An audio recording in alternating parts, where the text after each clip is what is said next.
Agar rezeki kita berkah teman-teman, saya menyiapkan ada 16 poin yang harus diperhatikan. Dan satu sama yang lain berkaitan.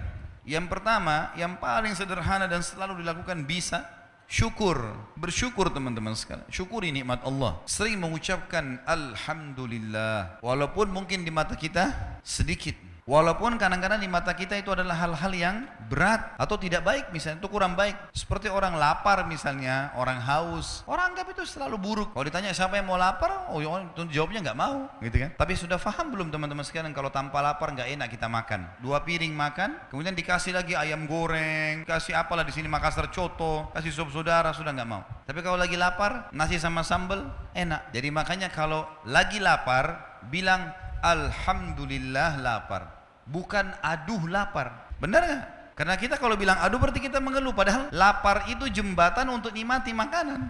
Haus, Alhamdulillah haus. Karena dengan haus nikmat minum. Kita kalau lagi puasa, musim kemarau, kemudian pas buka puasa minum 1 teguk air es, luar biasa nilai. Tapi kalau orang tidak lagi haus, maka dia tidak tahu. Karena kalau kita lagi tidak haus, ditawarin sama teman mau minum apa? Minum apa ya? Masih bisa milih. Karena lagi nggak haus. Coba kalau haus kita milih, minta air es yang dingin. Sama dengan capek. Capek itu banyak orang mengeluh, aduh capek, pulang rumah langsung tidur. Padahal capek itu jembatan untuk menikmati istirahat itu. Coba teman-teman kalau dari pagi sampai malam tidur terus, malam disuruh tidur lagi, masih bisa tidur? Sudah enggak? Baik, sekarang kalau kita dari pagi aktivitas sampai malam, capek sekali. Kemudian malam tidur 2 jam, 3 jam, enak enggak? Hah? Berarti capek itu sebuah nikmat. Kan itu? Maka semua yang kita lalui sebenarnya nikmat teman-teman sekalian. Nikmat. Cuma banyak orang tidak memahami masalah itu. Makanya dia hidupnya diisi dengan keluh kesah. Keluh kesah. Padahal Allah sudah janjikan dengan berterima kasih, bersyukur, saya tambah. Pasti janji dari Allah. Selalu lisan kita Alhamdulillah, Alhamdulillah, Alhamdulillah. Apa saja. Alhamdulillah. Bahkan seringkali Allah selamatkan kita dari keburukan justru karena Allah sayang dengan kita. Mungkin kita pas mau keluar hujan lebat. Tak usah kita mengeluh kesah. Karena bila kita keluh kesah hujannya tetap turun, gitu kan? Baik, pasti ada hikmah di belakang itu semua. Sangka baik dengan Allah SWT. Ada seseorang pengusaha di Jerman, kisah nyata, dia mau naik pesawat, telat ke bandara 15 menit saja. Pesawat masih ada. Kemudian tiba-tiba saja ditutup counternya. Pengusaha di bisnis kelas, paspornya pun businessman, biasanya diprioritaskan. Enggak, kata orang counternya enggak bisa lagi. Muslim ini, orang Muslim. Kisah nyatanya di Eropa pada saat itu. Kemudian dikatakan, tolong bantu saya ada meeting, saya harus ketemu. Ini meeting sekian banyak, sekian miliar dolar. Oh nggak bisa. Udah nggak bisa, konter sudah tutup.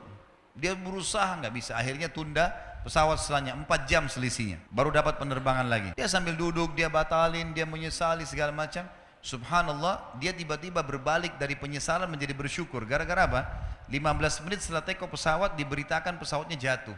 15 menit setelah itu jatuh. Tadinya dia berkeluh kesah, dilihat berita di TV langsung dia mengatakan Alhamdulillah saya nggak ada di pesawat pada saat itu. Kuasa Allah.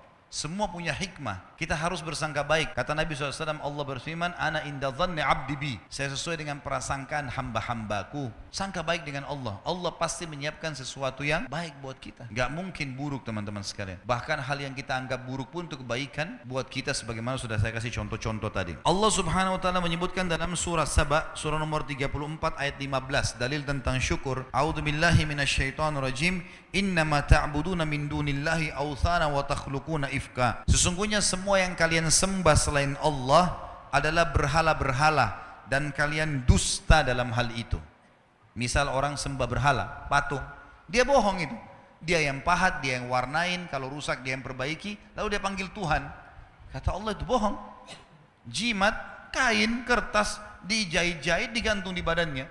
Baru dia bilang itu bisa berikan manfaat. Padahal dia lebih besar dari jimatnya. Hah? Bagaimana bisa dia berfaham seperti itu? Atau apalah ya, khurafat-khurafat yang tidak masuk di akal. Semua itu kedustaan kata Allah. Muka bumi ini teman-teman semuanya sudah diciptakan sama Allah dengan keamanan dan ketentraman. Manusia yang besar-besarkan itu. Seperti contoh misalnya di kampung-kampung kita sering orang kalau lewat di jembatan, oh di sini ada buaya putih. Ada inilah, ada itulah. Bohong, nggak pernah ada beritanya. Dari mana ada buaya putih ini? Tapi diberitain begitu. Nanti dibumbu-bumbuhin, jadi masalah. Padahal tidak ada apa-apa di situ. Itu buminya Allah, sungainya Allah, tanahnya Allah, nggak ada sama sekali. Seorang mukmin mau hidup di hutan, mau hidup di lautan, di atas gunung, semuanya aman, tentram. Allah jaga ini semua dengan malaikatnya. Cuma syaitan menakut-nakuti dia. Ya? Orang-orang Arab jahiliyah Dikatakan dalam sebab turunnya surat Jin, itu mereka kalau jalan perjalanan kemudian tiba di sebuah lembah, penjaga atau pemimpin kafilahnya membawa setengah bekal makanan, bawa di lembah, baru mengatakan, wahai penjaga lembah, ini setengah bekal kami, jangan ganggu kami.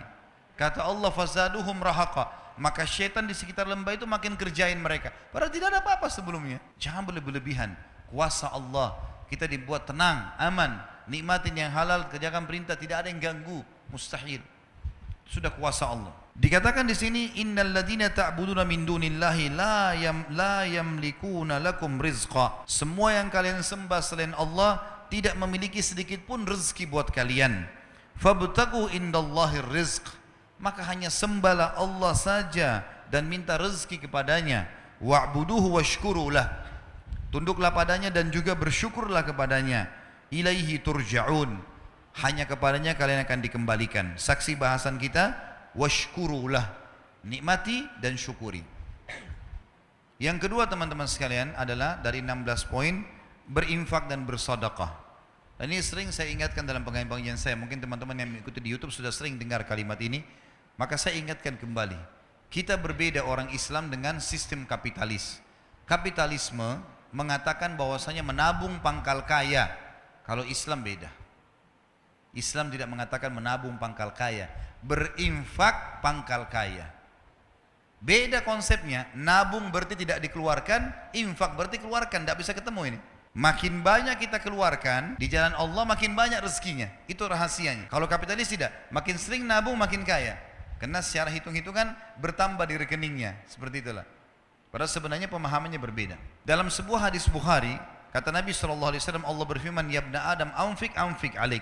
Wahai anak Adam, berinfak di jalanku, aku akan berinfak untukmu. Teman-teman, Allah ini menjanjikan kepada kita, kalau kita memberikan kepada Allah atau berinfak di jalan Allah, banyak sekali manfaatnya. Ada hadis Bukhari Muslim berbunyi, setiap hari Allah turunkan 2 malaikat yang khusus berdoa. Yang satu mengatakan, ya Allah, lapangkan rezekinya orang yang berinfak, dan yang satu mengatakan, ya Allah, sempitkan rezekinya orang yang pelit.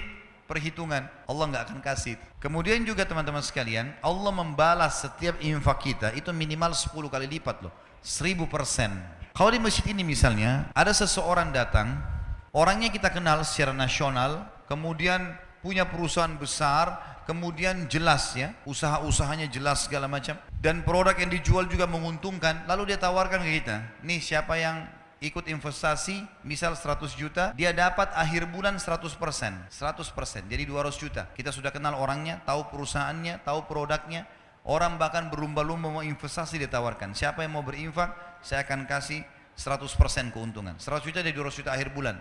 Saya yakin orang berlumba-lumba untuk ikut. Allah memiliki perusahaan depan mata kita, tanda kutip ini, tanda kutip. Jangan disalahpahami kalimat perusahaannya. Allah memiliki ciptaan yang kelihatan depan mata. Pohon-pohon ini, kita sendiri, udara yang kita hirup, matahari yang terbit. Ini jelas depan mata kita produknya Allah ini. Allah janjikan teman-teman, siapa yang investasi di jalan saya janjikan 10 kali lipat minimal. Di dalam Al-Quran dikatakan, a'udzubillahi minasyaitonirrajim, man ja'a bil hasanati falahu asyru amthaliha. Siapa yang melakukan satu perbuatan kebaikan diantaranya sedekah, Allah akan ganti 10 kali lipat, 1000%.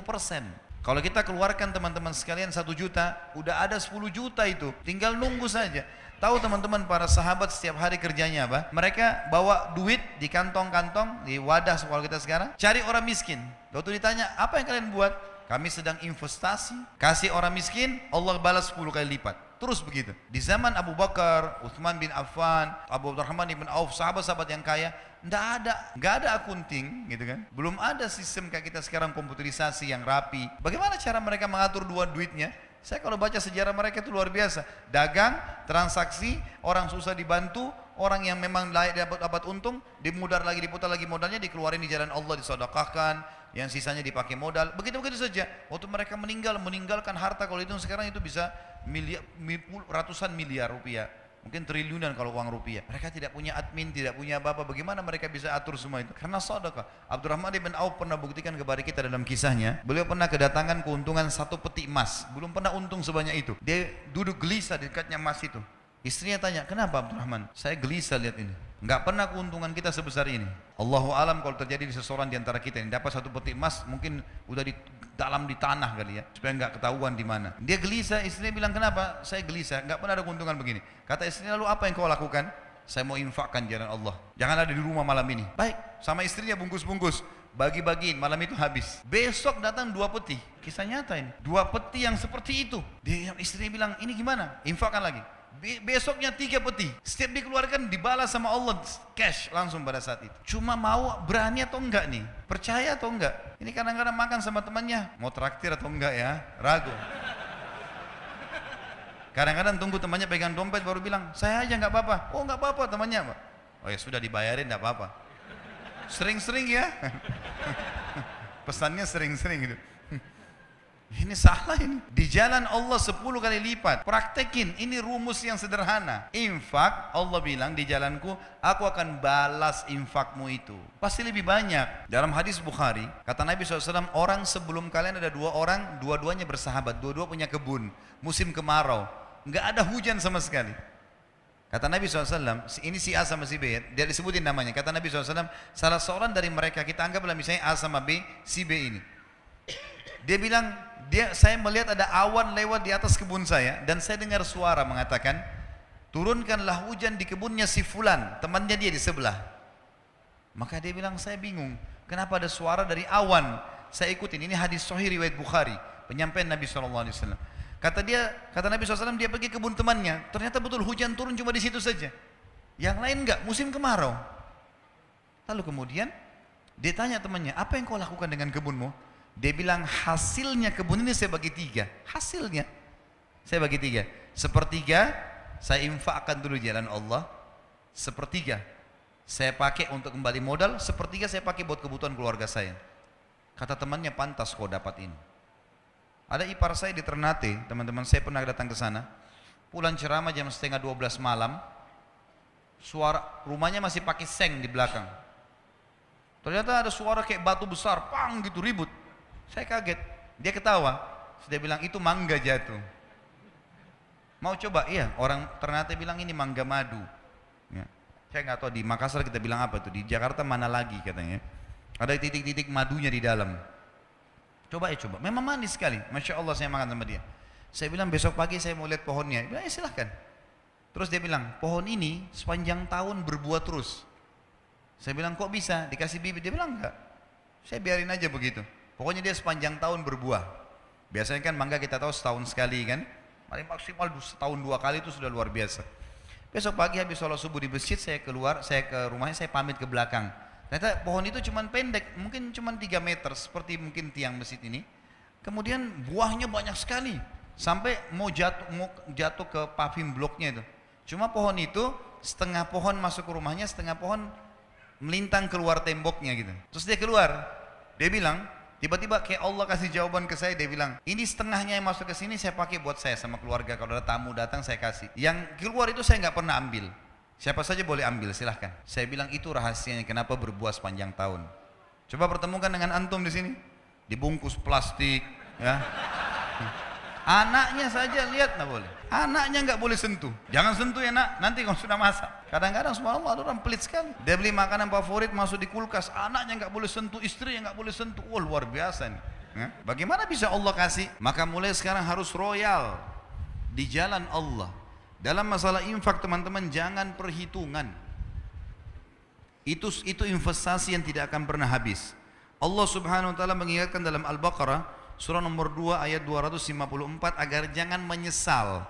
Karena kalau teman-teman punya rekening 1 miliar, 2 miliar nggak pernah berinfak di jalan Allah, pada saat meninggal teman-teman demi Allah akan menyesal.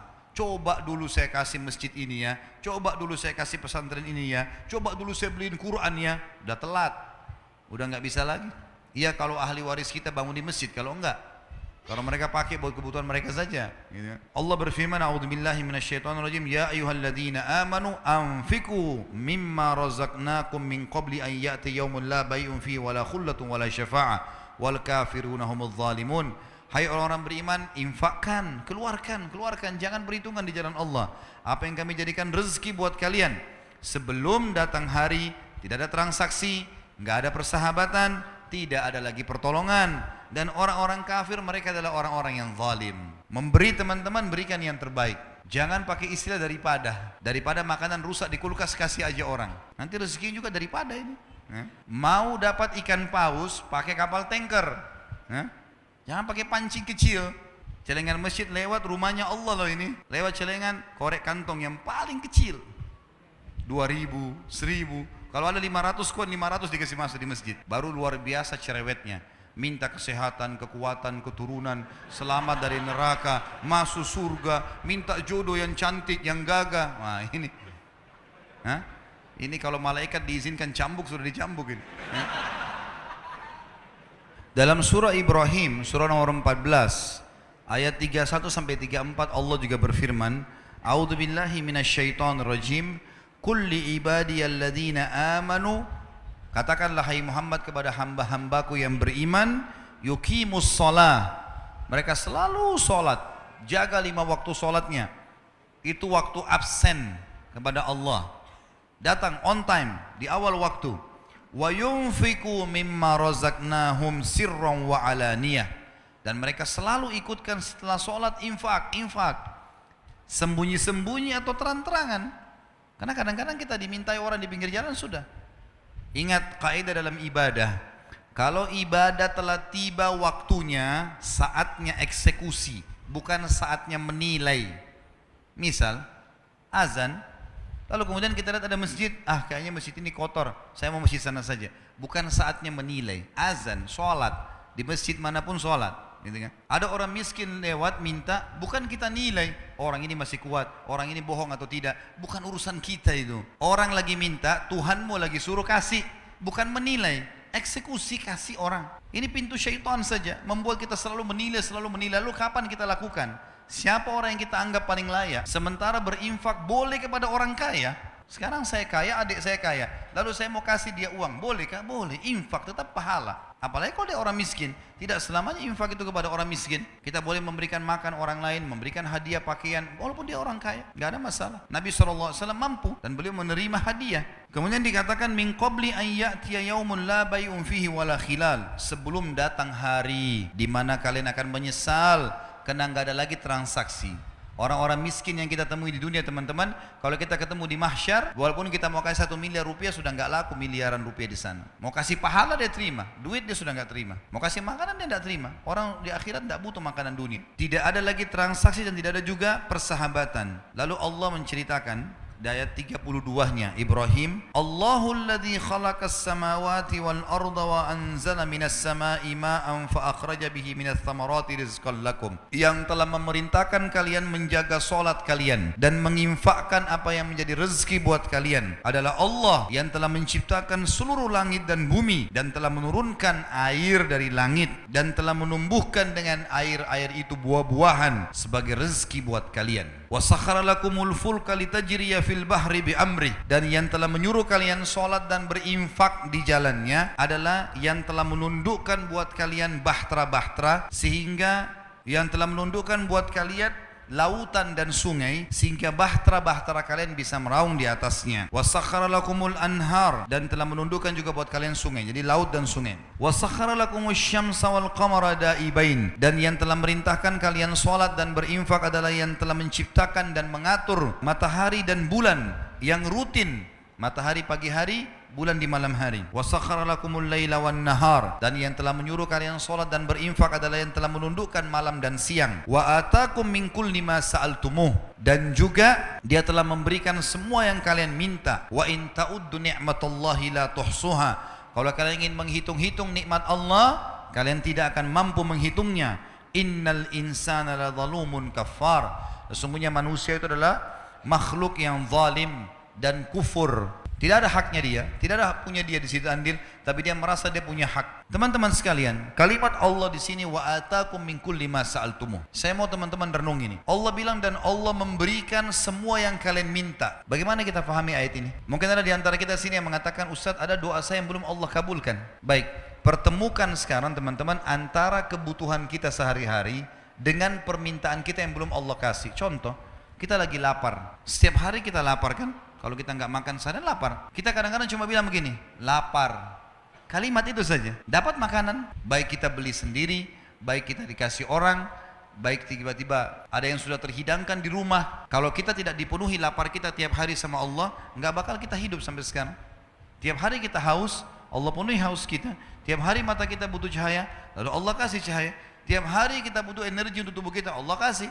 Gitu kan? Tiap hari banyak bahaya yang bisa menyerang kita dari bakteri, Allah jaga. Ingat ya, orang sehat lebih banyak daripada orang sakit loh. Di sebelah kita ini ada rumah sakit. Mana lebih banyak teman-teman? Orang yang jalan di jalanan atau orang yang di rumah sakit? Orang yang di jalanan lebih banyak. Lebih banyak orang yang sehat daripada orang sakit loh. Kita sekarang dalam kehidupan kita selama hidup, umur antum ini berapa? 30, 40, 50 tahun, 60 tahun. Mana lebih banyak sehat atau sakit? Lebih banyak sehatnya. Mana lebih banyak lapar atau kenyang?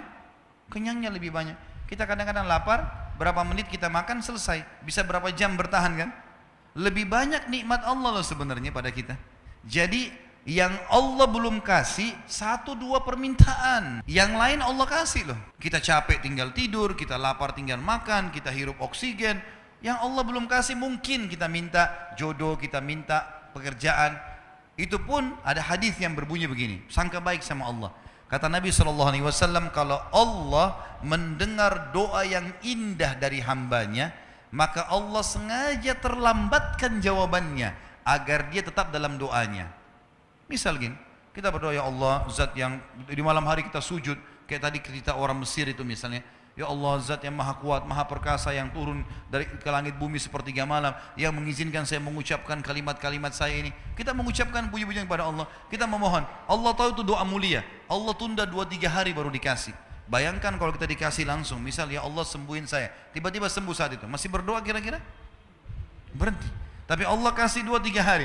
Kita dapat dokter yang bagus, dosisnya seminggu baru sembuh. Biar kita tetap dalam kondisi itu. Karena kalau kita dalam keadaan cobaan teman-teman, itu kita mudah menangis, mudah khusyuk. Kalau kita lagi ada masalah lalu kita sujud kepada Allah, nangis minta jalan keluar, tuh luar biasa nikmatnya. Kenikmatan itu tidak bisa dibeli loh. Kalau kita lagi sehat terus kita mau nangis susah, mau berusaha nangis saja susah. Padahal kita kalau lagi ada masalah kita bisa mudah menangis. Berarti ada kenikmatan yang Allah kasih di situ. Coba pikir ke sananya. Jangan selalu berpikir Allah belum kasih saya. Padahal sebenarnya dari sekian banyak nikmatnya Allah, lebih banyak Allah kasih. Kadang-kadang kita setahun sehat teman-teman, tahun depan Allah cuma coba seminggu kita sakit flu. 365 hari sehat, 1 minggu sakit. Tidak berimbang sebenarnya. Kuasa Allah Subhanahu wa taala sebenarnya. Jadi berpikir ke sana. Lalu dikatakan poin yang ketiga. Selain syukur, selain infak, adalah fokus menikmati yang halal dan thayyib. Halal adalah sesuatu yang Allah bolehkan ya. Dan thayyib artinya berkualitas. Renungi ini dulu teman-teman sekalian. Dalam Islam kita disuruh nikmati ya. Disuruh nikmati teman-teman ya.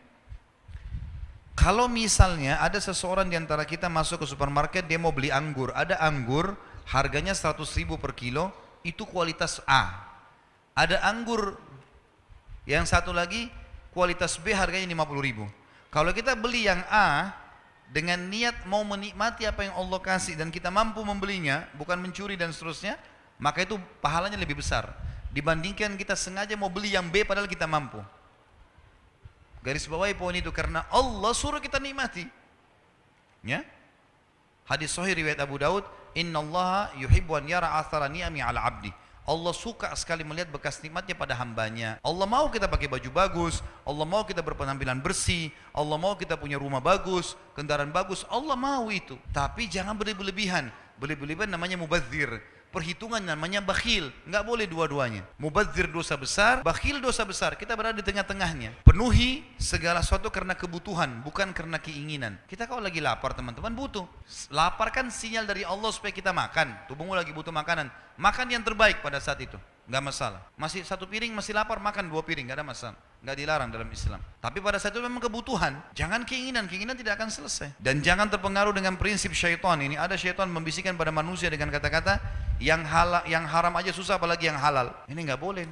Semua yang haram itu teman-teman, ambil dari saya kalimat ini penting ya. Kalau ada di antara anda yang hadir sini bermaksud untuk mengambil sesuatu yang haram, ingat, sesuatu yang kita ambil dari yang haram, makanan, minuman, pakaian, apa aja lah, efek jerahnya dalam Islam lebih berat daripada perbuatannya loh. Misal, ada orang buat nota palsu 100.000, bohong dia palsukan 100.000 rupiah. Nanti Allah akan hukum dia masuk rumah sakit 10 juta biayanya, karena dia curi 100.000. Fikirkan baik-baik teman-teman, semua perbuatan yang haram efeknya lebih berat daripada perbuatannya. Jangan dibuat yang haram itu. Nggak baik. Orang zina sejam di hotel, itu sudah cukup Allah buat dia sakit 2 bulan, 3 bulan, setahun, gitu kan. Ada orang kena penyakit kelamin seumur hidup, naudzubillah. Padahal perbuatannya 1 jam tadi. Bisa orang kucing lewat, ditendang sama dia. Kucing dipikir nggak melawan, makhluknya Allah loh, Tuhan kita sama. Tuhannya akan balas. Nanti kita jalan pakai sepatu baru, kesel ya 2 minggu sakit. Padahal tadi tendang kucingnya itu cuma nggak sampai 1 menit. Tapi dihukum sama Allah 2 minggu sakit.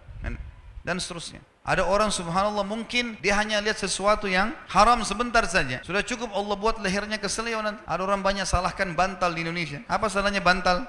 Bantal nggak pernah salah, ya. Nggak bisa bicara, nggak bisa bergerak. Tapi lehernya buat masalah terus ini. Suka melirik-melirik yang haram. Jadi Allah hukum. Sedekah yang paling tinggi sedekah buat diri kita sendiri. Baru sedekah buat keluarga, baru kerabat, baru kemudian umumnya kaum muslimin. Sebagaimana ada sahabat yang mengatakan, ya Rasulullah, saya punya 1 dirham. Kata, di mana saya infakkan? Kata Nabi, buat dirimu dulu. Beli baju buat kamu, beli tas, beli kebutuhan, kendaraan, silakan pakai buat kamu. Ada lagi ya Rasulullah 1 dirham.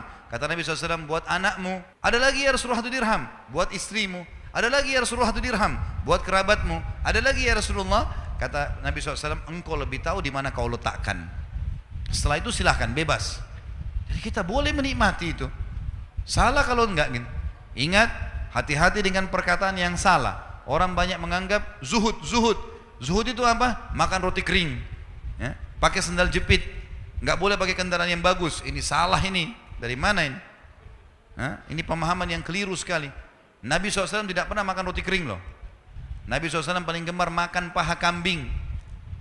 Nabi SAW memiliki beberapa orang istri poligami. Setiap istri punya rumah, setiap rumah punya unta. Kalau kita sekarang punya mobil, ya. Bahkan Nabi SAW punya beberapa orang supir yang membawa untanya beliau. Nabi SAW punya beberapa orang pembantu di rumah yang bantu beliau sendiri. Ada Anas bin Malik, ada Zaid bin Harithah, ada banyak. Beberapa orang. Abdullah bin Mas'ud khusus untuk ngurus sendalnya Nabi sama siwaknya saja. Nabi SAW nikmati. Boleh. Jangan salah faham ini, ya. Gak boleh salah faham. Ada orang yang mengangkat hadis Bukhari berbunyi begini. Aisyah berkata radhiyallahu anha, kalau kami di rumah Nabi SAW pernah sebulan tidak menyalakan api. Dan kami makan kurma dan minum air. Ada orang masukkan ini dalam bab, oh berarti orang muslim harus begini. Hidupnya tidak boleh nikmati makanan. Ini salah ini. Sebagian ulama hadis mengatakan kita harus bersangka baik dengan Nabi Muhammad SAW. Tidak mungkin beliau tidak mampu membiayai keluarganya 1 bulan. Bukan itu yang dimaksud. Tapi beliau sedang menterapi di rumah, makan kurma. Sampai sebagian ulama mengatakan kalau orang mau terapi dari penyakit kronis, coba sebulan makan kurma sama air putih saja, tidak usah makan yang lain. Dengan izin Allah penyakitnya akan hilang. Jadi jangan sangka buruk dengan perilaku Nabi SAW. Jelas ya? Yang keempat, memperbanyak taubat dan istighfar kepada Allah. Karena memang seringkali dosa yang menjadi penyebab rezeki kita tertahan. Di dalam hadis Nabi SAW yang sahih, kalau seandainya tersebar zina di tengah-tengah masyarakat, riwayat lain ditambah dengan riba, ya, maka Allah akan menahan rezeki dari langit. Allah akan tahan rezeki dari langit. Jadi kalau ada urusan-urusan belum selesai, perbanyak istighfar teman-teman sekalian. Istighfar kepada Allah SWT, karena memang ini akan memudahkan urusan-urusan kita. Karena kadang-kadang ada dosa memang menjadi penyebab itu. Dosa itu seperti sumbatan di saluran air. Kalau dia ada, maka akan menghambat air. Tarik sumbatan itu, memohon ampun kepada Allah, maka insya Allah Allah akan maafkan. Walaupun kita tidak sadar, kalau kita punya dosa, tetap kita beristighfar kepada Allah Subhanahu wa ta'ala. Sebagaimana sabda Nabi SAW, saya pribadi, kata Nabi, beliau seorang Nabi, bertaubat dan beristighfar kepada Allah 1 hari 70, riwayat lain 100 kali. Ya, kata sebagian ulama, siapa yang beristighfar, bertaubat kepada Allah dengan ikhlas 100 kali, maka sama saja dia sedang membersihkan 100 dosanya hari itu. Kalaupun dia tidak ada dosa sampai 100, maka akan dicatat pahala di sisi Allah Subhanahu wa ta'ala. Allah berfirman tentang istighfar dalam surah Nuh, surah nomor 71 ayat 10 sampai 12. A'udzubillahi minasyaitonir rajim. Faqultu astaghfiru rabbakum innahu kana ghaffara yursilis samaa 'alaikum midrara wa yumditkum bi amwalin wa banin wa yaj'al lakum jannatin wa yaj'al lakum anhara. Maka aku berkata kepada kaumku, bertaubatlah kalian, beristighfar kepada Tuhan kalian karena Dia Maha Pengampun. Niscaya Dia akan mengirimkan dari langit hujan yang lebat. Makna yang lain adalah rezeki yang banyak, dan juga akan memperbanyak harta-harta kalian dan memperbanyak anak-anak kalian, serta memperluas kebun-kebun kalian dan juga memperbanyak sungai-sungai dan lautan kalian. Di sini kita lihat teman-teman sekalian bagaimana ayat Al-Quran sangat jelas memerintahkan kita untuk beristighfar dan bertaubat kepada Allah Subhanahu wa taala. Kata Abdullah bin Umar radhiyallahu anhuma, saya tidak melihat ada sebuah kata kunci di mana saya selamat dari masalah yang sedang saya hadapi kecuali istighfar. Kadang-kadang saya melakukan sebuah dosa, maka Allah haramkan saya sholat subuh berjamaah di masjid sampai sebulan, dan tidak Allah angkat itu kecuali dengan istighfar dan taubat. Dan ini sangat besar sekali manfaatnya. Beristighfarlah kalian semua kepada Tuhan kalian, maka dia sangat pengampun. Yursil sama alaikum midrara, dia akan turunkan dari langit banyak sekali hujan atau rezeki. Wa yumditkum bi amwali wa banin, dan dia akan memperbanyak harta juga keturunan kalian.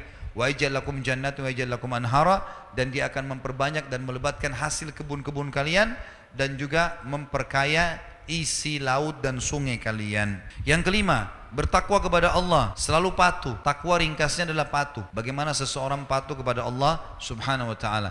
Dan orang yang patuh kepada Allah akan bahagia teman-teman sekalian, akan selalu bahagia. Patuhlah kepada Allah, ada orang lihat atau tidak ada yang lihat, karena Allah akan selalu bersama dengan orang-orang yang patuh kepadanya. Menikmati hubungan dengan Sang Pencipta sangat indah, sangat baik. Allah bolehkan ambil, Allah nikmati, Allah larang tinggalkan. Dan Allah menjanjikan dalam Al-Quran kurang lebih 226 ayat berbicara masalah keutamaan orang yang bertakwa.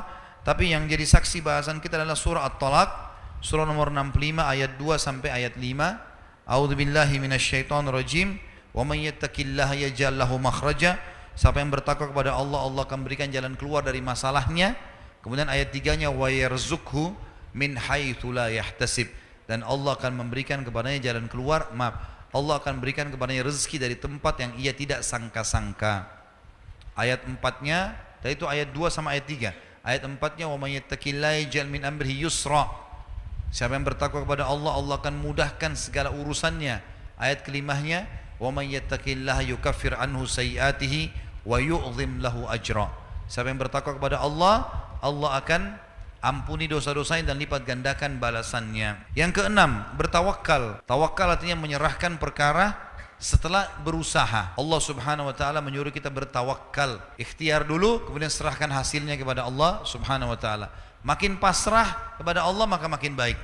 Sebagaimana sabda Nabi SAW dalam hadis Bukhari, kalau kalian betul-betul bertawakal kepada Allah, betul-betul menyerahkan hasil usaha, setelah ikhtiar baru serahkan hasilnya kepada Allah, maka pasti Allah akan berikan kepada kalian rezeki seperti seekor burung yang pergi pada pagi hari, kemudian dia kembali sementara perutnya sudah terisi dengan makanan. Hewan-hewan tuh teman-teman sekalian nggak punya ijazah kayak kita, nggak ada ide bisnis, nggak tahu komputer, nggak tahu HP, hidup, makan, minum.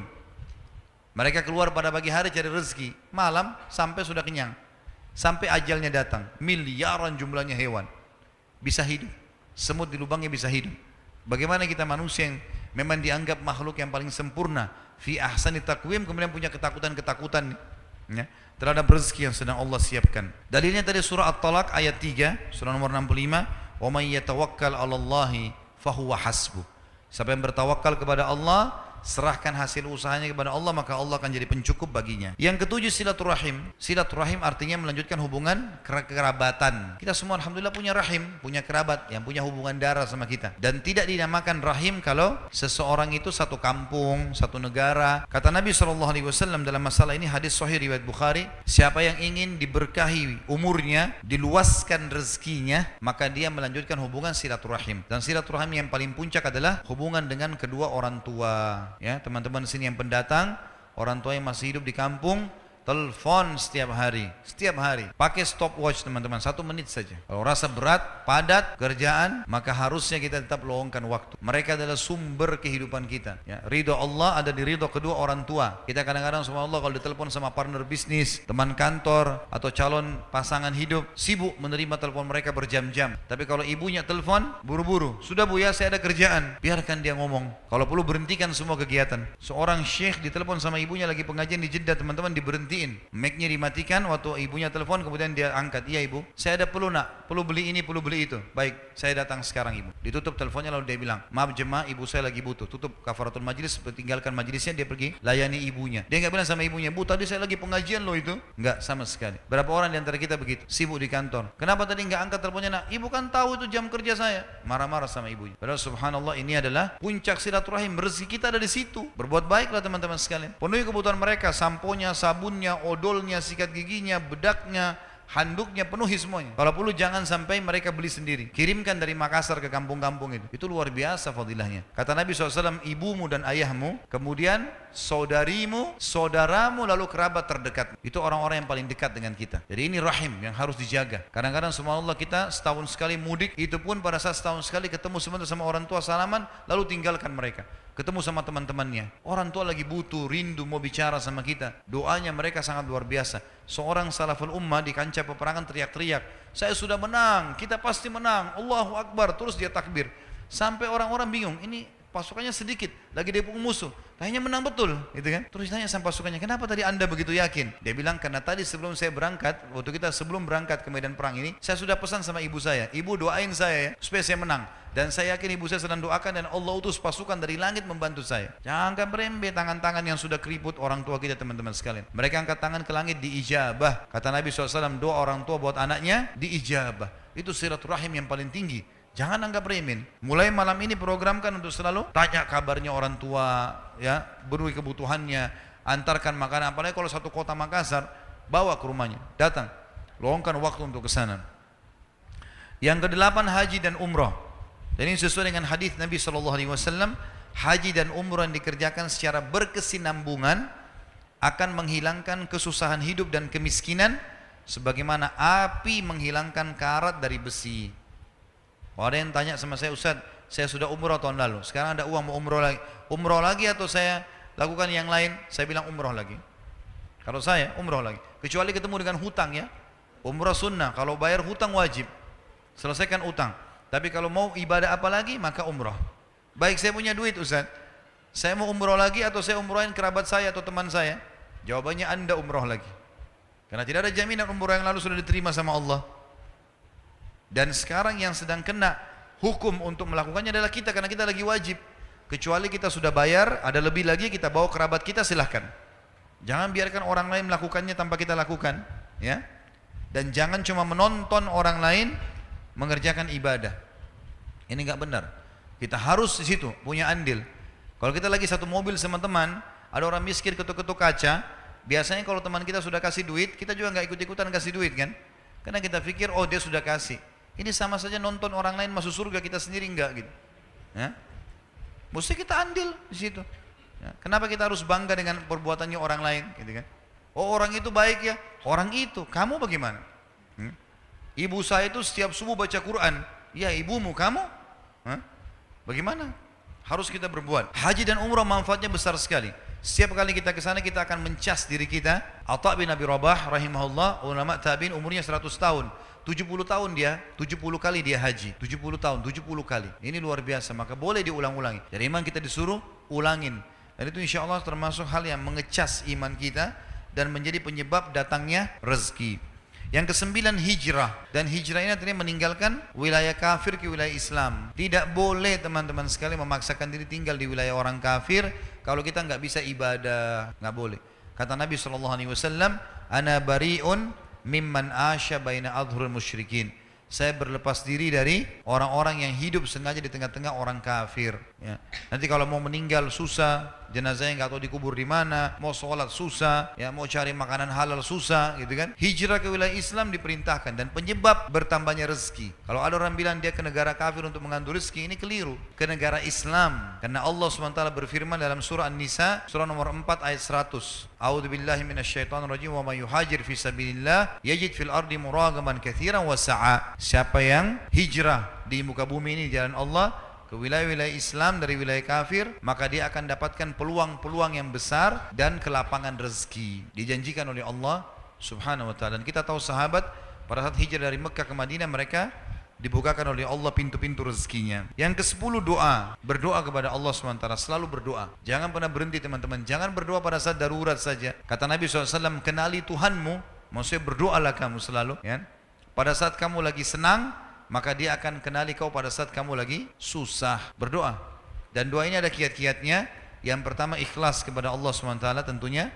Harus tulus, jangan karena riya, jangan karena mau dipuji oleh orang lain, atau karena mengejar masalah dunia. Kemudian yang kedua harus dimulai dengan tahmid dan salawat. Alhamdulillah wassalatu wassalamu ala rasulillah, sesuai dengan sabda Nabi SAW, kullu amrin la yabda' bismillah fahuwa aqta. Semua perkara yang tidak dimulai dengan memuji Allah atau nama Allah, maka dia terputus dari rahmat. Kemudian hadis yang lain juga, doa yang tidak dimulai dengan salawat kepadaku pada Nabi Muhammad SAW, maka akan terhijab. Jadi poin pertama ikhlas, yang kedua memulai dengan memuji Allah dan salawat kepada Nabi SAW. Yang ketiga menggunakan asma husna, nama-nama Allah dan sifat-sifat yang mulia, seperti ya Ghafur, Ighfirli, ya Tawwab, Tub Alayya, sebagaimana firman Allah SWT, a'udzubillahi minasyaitonir rajim, walillahil asmaul husna fad'uhu biha. Dan Allah memiliki nama-nama mulia, maka gunakanlah dalam doa-doa kalian. Yang keempat, tidak tergesa-gesa dalam ucapan dan dalam menunggu jawaban. Sabar, nikmatin prosesnya. Mulai kita mengucapkan Rabbana atau Allahumma, itu sudah ada garis startnya, sudah ada garis finishnya. Sabar, nikmati prosesnya. Sebagaimana sudah saya jelaskan tadi di awal-awal pertemuan kita. Kata Nabi SAW, yustajabu li ahadikum malam ya'jal. Diterima doa seseorang di antara kalian selama dia tidak tergesa-gesa. Kata para sahabat, wa kaifa ya'jal ya Rasulullah? Bagaimana cirinya orang tergesa-gesa itu? Kata Nabi SAW, yaqulu da'utu wa lam yustajabu li fatarakat du'a. Dia bilang, saya sudah berdoa belum saya lihat jawabannya, lalu dia tinggalkan doa. Yang kelima, dia yakin, harus yakin diterima. Kata Nabi SAW, udu'ullah muqinuna bil ijabah, udu'u rabbakum muqinuna bil ijabah. Berdoalah kalian pada Tuhan kalian dengan yakin Allah terima. Fa inna Allah la yaqbalu du'a min qalbin ghafil. Karena Allah tidak akan menerima doa dari hati yang lalai. Kalau cuma sekedar seperti orang kumur-kumur atau rutinitas saja, maka ini tidak dikabulkan oleh Allah. Tapi renungi, resapi. Allah memahami semua bahasa. Sampaikan. Yang keenam, memaksimalkan waktu-waktu mustajab doa, seperti sepertiga malam pada saat hujan lagi turun, ya. Kemudian antara azan dan iqamah. Kemudian juga doa orang tua buat anak, doa anak untuk orang tua, doa muslim untuk muslim yang lain. Ini semua adalah mustajab doa. Baik, kemudian yang ke-11 teman-teman adalah kiatnya nikah.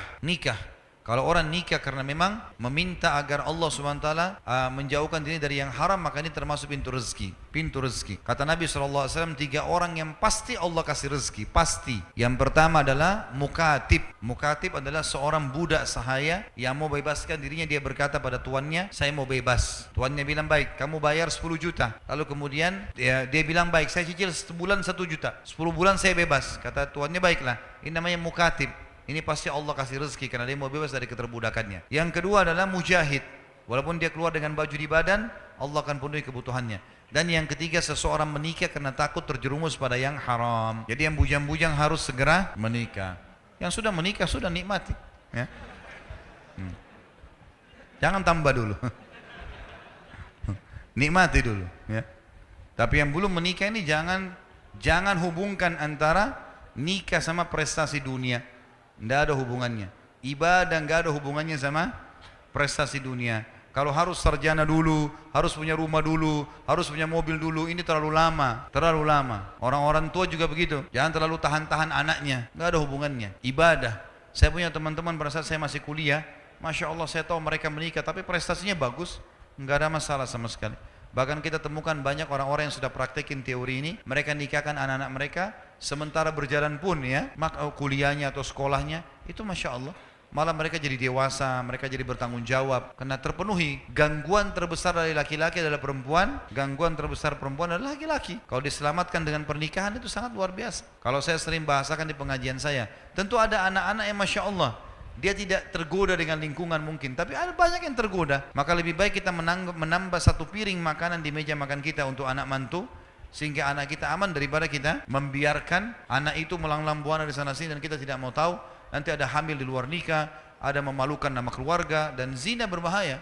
Orang tuanya yang tanggung jawab, ya. Kemudian yang ke-12 adalah ilmu. Dalami ilmunya. Kalau teman-teman mau kembangkan sebuah usaha, ya, dalami ilmunya. Itu saja kok, mudah bisa dipelajari. Misal mau buka usaha fotokopi, pelajari ilmunya, berapa modalnya, kira-kira posisi di tempat yang saya buka di mana, atau mau buka restoran, mau buka butik, tinggal belajar saja. Gampang kok belajar itu. 1-2 hari sudah punya ilmunya kok. Tinggal belajar.